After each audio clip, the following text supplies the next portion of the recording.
Hi guys, this is Erica from Gokce Capital. Now before I begin, be sure to subscribe to our YouTube channel and turn on notifications. When I was a child living just outside of Chicago, I used to dream about prairie grass. At times, I would stare out the window and try to imagine what the tall grass prairie used to look like. What would it feel like to walk in fields of grass 8 feet tall and swaying in the wind for as far as the eye can see?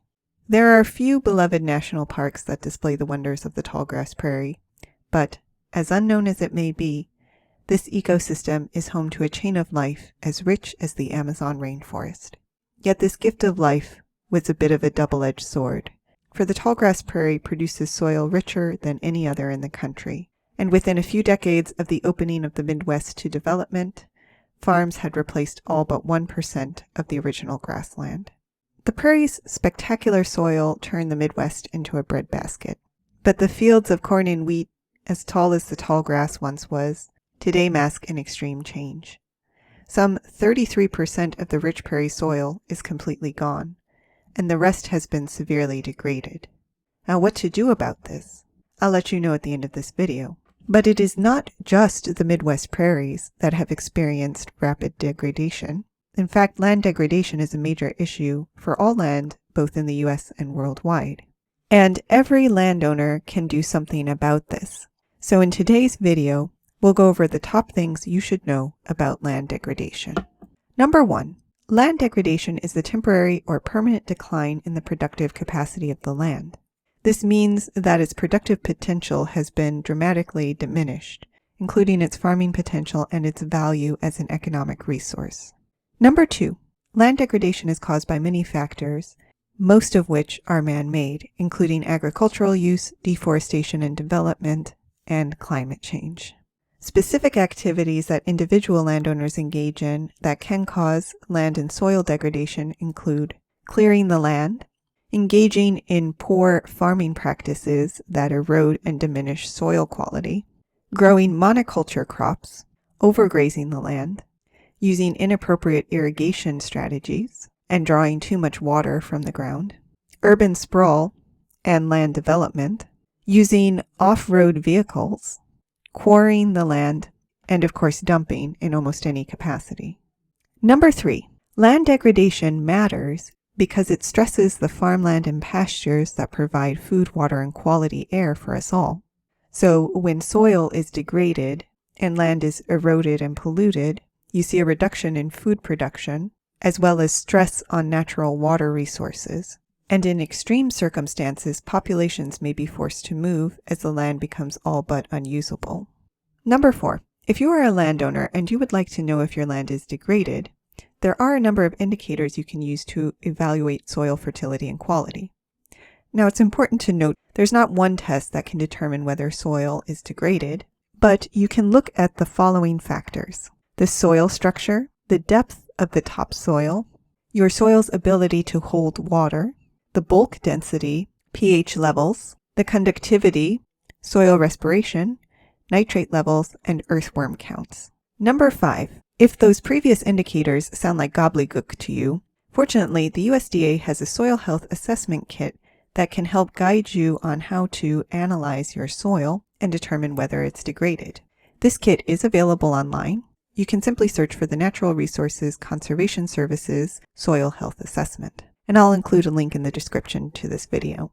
Number 6. If you do find that the soil on your land is degraded, there are many steps you can take to restore your soil health. One of the biggest things you can do is try to restore native plant systems on parts of your land. The reason the soil quality was so high in the tallgrass prairie was because of the prairie grass's extensive root systems, which kept soil in place and allowed an ecosystem of beneficial bacteria and other life to grow in the soil that ensured a constant supply of nutrients.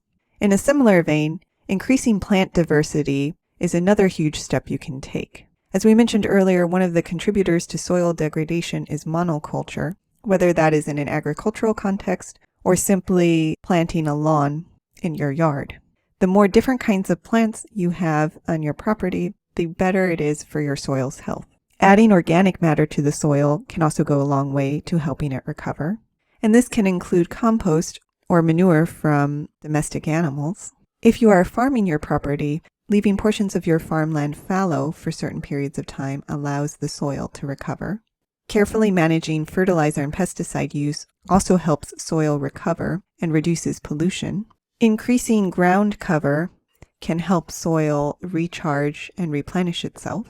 Rotating crops so that every year you plant a different crop is one way to increase plant diversity. And if you have pasture, making sure that you are using sustainable pasture management to prevent overgrazing is another important way to prevent land degradation on your farm. But let's return to my native Midwest. Today, there are more and more people who share my dream. As one Michigonian said, I wanted to sit on my back porch and watch the grass swaying in the wind. And David Reed is one who made it happen. Upon retiring in 2003, he set about restoring 11 acres of native prairie on his 30-acre plot of fallow farmland. It took a lot of work at first, but now, having taken root, his prairie is far cheaper to maintain than a lawn. And in the summer, his yard is abuzz with life, including owls, hawks, dragonflies, and of course game fowl. So rich is the hum from all of this life that David can barely hear the cars from the highway in front of his house when he is sitting in his backyard. And he's not the only one.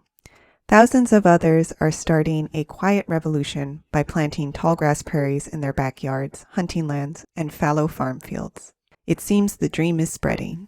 And all of that grass is going to work restoring degraded topsoil. In fact, strategically planting prairies in active farmland can dramatically improve soil and water quality, increase pollinator populations, and reduce pests. But you don't need to be a farmer or a landowner of substantial size to participate. Even a small prairie in your backyard will restore your soil and bring butterflies, hummingbirds, and dragonflies. Like David, you too can spend your summer evenings listening to the grass sway. Now, do you have any plans on how to restore your land? Let us know in the comments. Did you like this video? You're going to love our Gokce Land Due Diligence program. We'll make you a land due diligence expert in just 7 days. Check it out at gokcecapital.com/glad. And while you're at our website, don't forget to explore our $1 down properties at gokcecapital.com/listings.